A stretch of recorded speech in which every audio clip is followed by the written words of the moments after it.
আমাদের ভালো লাগাতে সকলকে অনেক অনেক অনেক স্বাগত জানিয়ে আমার আজকের গল্প আরম্ভ করছি। আজকের গল্প এভাবেই গল্প হোক আমাদের রূপকথার। গল্পটি তাহলে শুরু করি। কেন কেন তুই আমায় বিয়ে করলি? কান্না থামিয়ে বস চুপ করে। নে জল খা। দয়া দয়া দেখিয়েছিস? কালকেই ডিভোর্স পেপার নিয়ে আসবি। সবাই কত কথা বলা বলি করছে। দুম করে কেন বিয়ে করে ফেললি আমায়? তাহলে কি করতাম? তখন কত করে বলেছিলাম ছেলেটা ভালো নয়। না, শুনলি না? তুই নাকি 2 বছর ধরে চিনিস ওকে, আর ও নাকি তোকে ছেড়ে যাবে না। শালা বিয়ে করতে আসলোই না। কয়েকটা টাকার জন্য কাকুর মান সম্মান ডোবালো। কাকুর কথা বাদ দে, তোকেও ভুলে গেল। আর তুই ভ্যাঁ ভ্যাঁ করে কাঁদছিস ওর জন্য। একটা থাপ্পড় দেব, সব ভালোবাসা বেরিয়ে যাবে। অসভ্য মেয়ে। আমি না বিয়ে করে কি তোকে এখানে মরতে ছেড়ে দিতাম? কাকু অসুস্থ হয়ে গিয়েছিল, দেখিসনি? ভরা বিয়ের আসরে একলা বসেছিলি। আর তোর আত্মীয়গুলো একদম বাঁধিয়ে রাখার মতন। একটা মানুষ তোকে নিয়ে ভাবলো না, শুধু কানাঘুষো আলোচনা করে গেল। তোর তো নিজের জীবন আছে, আমি তোর জীবন নষ্ট করতে পারি না। আর কাকিমা আমাকে একদম ভালোবাসবে না। আজকেও কত কথা শোনালো আমাকে, দেখলি তুই? আর তোর পিসিমণি আমাকে বলল আমিই নাকি তোর মাথা নষ্ট করেছি। মা রেগে গিয়ে বলেছে। পিসিমণি যা বলেছে আমি তো তার উত্তর দিলাম। আসলে সব এতটাই আকস্মিকভাবে হয়েছে। এত খেপি কেন রে তুই? আর আমি তো সবাইকে চুপ করালাম, কিন্তু তোর কান্না থামাতে পারছি না। আয় এদিকে শুয়ে পড় তো তুই। আমি তোর মাথায় হাত বুলিয়ে দিই, তুই ঘুমিয়ে পড়। আমি তো তোর বেস্ট ফ্রেন্ড, আমি আছি। আর যে তোর থেকে টাকাকে বেশি আপন করে ভেবেছে তাকে বাদ দিতে শেখ এবার। শোন, আমি তোর বাড়িতে সারা জীবন থাকবো না। এভাবে তোকে আমার উপর দয়া দেখাতে হবে না। তুই আমার বেস্ট ফ্রেন্ড, তোকে আমি বর বানাবো না। আর তুই তো আমাকে ভালোবাসিস না, শুধু শুধু তোর দয়া নেব না, বুঝলি? না বানালি, আমিও তোকে বউ বানাবো না। চল ঘুমিয়ে পড় এখন চুপচাপ। এদিকে আয়, তোকে ঘুম পাড়িয়ে আমাকেও ঘুমোতে হবে। আর এক ফোঁটা কাঁদলে আমি কিন্তু বাড়ি ছেড়ে চলে যাব। হেনা চুপটি করে অভির পাশে শুয়ে পড়ল। অভি হেনার মাথায় হাত বুলিয়ে ওকে ঘুম পাড়িয়ে দিল। তারপর একটা সিগারেট খেয়ে নিজেও শুয়ে পড়ল হেনার পাশে। হেনার বিয়ের দিন পঞ্চে বিয়ে করার থেকে পিছিয়ে গেছে 2 বছরের প্রেমিক অনিল, যে অভি ছোট্টবেলা থেকেই আগলে রেখেছে হেনাকে। আজকেও তাকেই এগিয়ে আসতে হলো।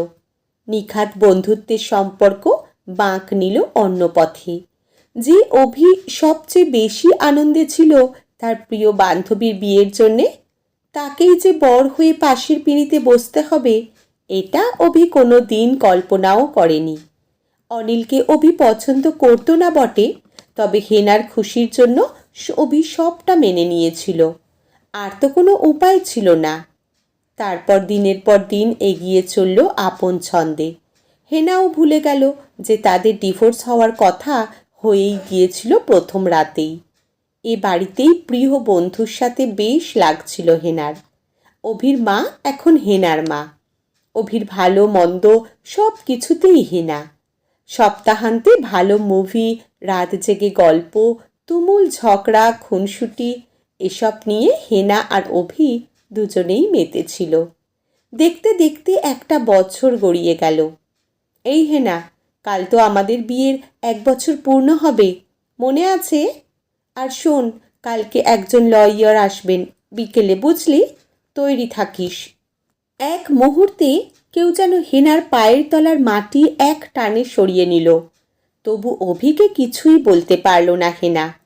মাঝরাতে ঘুম না আসায় ব্যালকনিতে দাঁড়িয়েছিল হেনা, কিন্তু অভি টের পেয়ে উঠে এসে টেনে ঘরে নিয়ে গেছে। বিছানায় শুয়ে হেনা কোনো কথা না বলে অভিকে জাপটে ধরে শুয়ে রইল। অভিও কোনো কথা না বলে আরেকটু শক্ত করে হেনাকে নিজের বুকে টেনে নিল। পরদিনও কেমন যেন ফাঁকা ফাঁকা লাগছে হেনার, কিন্তু অভির সাথেও এসব নিয়ে আলোচনা করতে পারল না। সারা দিন কোনো কথা বলল না অভির সাথে। দুপুরে খেতে বসেও খেতে পারল না হেনা। অভি সবই লক্ষ্য করল, অথচ কিছুই বলল না। বিকেল হতেই বাড়িতে হেনার বাবা, মা, মাসি, কাকাই, কাকিমণি, দাদা ভাই, দিদি ভাই, বুনু আর সাথে সাথে লইয়ারও চলে এলো। অভির মাসিমণি, পিসিমণি, পিসান, দাদা, বৌদি সবাই এসেছে। হেনা নিজের ঘরে দরজা আটকে বসে রইল। কী রে হেনা, এখনো তৈরি হলি না যে? সবাই চলে এসেছে, আয় বাইরে। আমি বাইরে যাব না। কিন্তু সাইন তো আমাদের দুজনকেই করতে হবে, না হলে তো হবে না রে। আয়, পরে সেজেগুজে উদযাপন করিস, এখন আয় বাইরে। হেনা চিৎকার করে বলল, না আমি যাব না, আমার ভালো লাগছে না। কি রে, শরীর খারাপ লাগছে নাকি? কি হলো তোর? বাইরে আয় বলছি, দরজা খোল দেখি, না হলে কিন্তু। এবারে এলোমেলো চুলে বাইরে বেরিয়ে এলো হেনা। উদাস চোখে তাকিয়ে রইল অভির দিকে। কেঁদে কেঁদে হেনার চোখ দুটো ফুলে গিয়েছে। তুই সত্যি চাস আমি সাইন করে দিই, তাই না? ও, ওই জন্যই মা বাবাকেও ডেকেছিস, যাতে আজকেই ও বাড়ি চলে যেতে পারি। আচ্ছা চল, করে দি সাইন। অভি কিছুই বলল না, বরং নিজের হাতে হেনার চুলগুলো কানের পেছনে সরিয়ে দিল। হাতের চেটোতে হেনার গাল গড়িয়ে নেমে আসা স্রোত মুছিয়ে দিল। হেনা নিজেকে সংযত করে পায়ে পায়ে এগিয়ে গিয়ে দাঁড়ালো সেন্টার টেবিলের কাছে। কারোর দিকে না তাকিয়ে কাগজ আর পেন হাতে তুলে নিল হেনা। হাতে নিয়ে কিছুক্ষণ স্তম্ভিত হয়ে দাঁড়িয়ে রইল। তারপর সবার মাঝেই কেঁদে ফেলল, আর মুখে এক যুদ্ধ জয়ের হাসি নিয়ে অভির দিকে তাকিয়ে বলল, ম্যারেজ রেজিস্ট্রেশন? তো কি ভেবেছিস তুই, আমি তোকে ডিভোর্স দেব? হা হা হা, আমি কালকেই বুঝেছিলাম। ওই জন্যই তুই এমন উজবুকের মতন ঘুরছিলি কাল থেকে, তাই না বল? ঠিক হয়েছে, ইচ্ছে করে বলিনি। আমাকে বলে বর বানাবে না, কেমন দিলাম বল এবারে? একটা থাপ্পড় মারবো পাজি। কি অসভ্য ছেলে রে তুই! আমি কেঁদে ভাসিয়ে দিলাম, আর তুই? যা, বানাবই না তোকে আমার বর। বাড়ির সবাই হাসতে শুরু করে দিল ওদের কথা শুনে।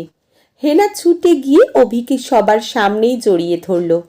অভিও হেনার কানের কাছে মুখ নিয়ে ফিসফিসিয়ে বলল, অভি কোনো দিন হেনাকে ছেড়ে যাবে না পাগলি, আমি তোকে খুব ভালোবাসি। তারপর অভি পকেট থেকে আর একটা কাগজ বের করে হেনার হাতে দিয়ে বলল, নে, এটা তোর নেক্সট গিফট। কি এটা আবার? হানিমুন ট্রিপ, কাশ্মীর, তোর ড্রিম ডেস্টিনেশন।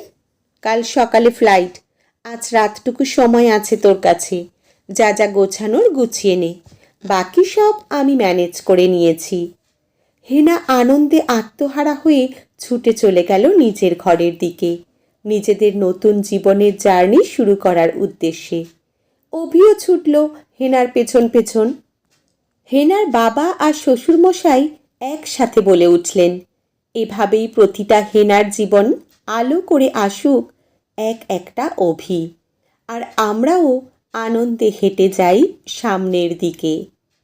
আজকের গল্প এখানেই সমাপ্ত। কলমে রুমকি চক্রবর্তী, পাঠে জয়তী। ধন্যবাদ।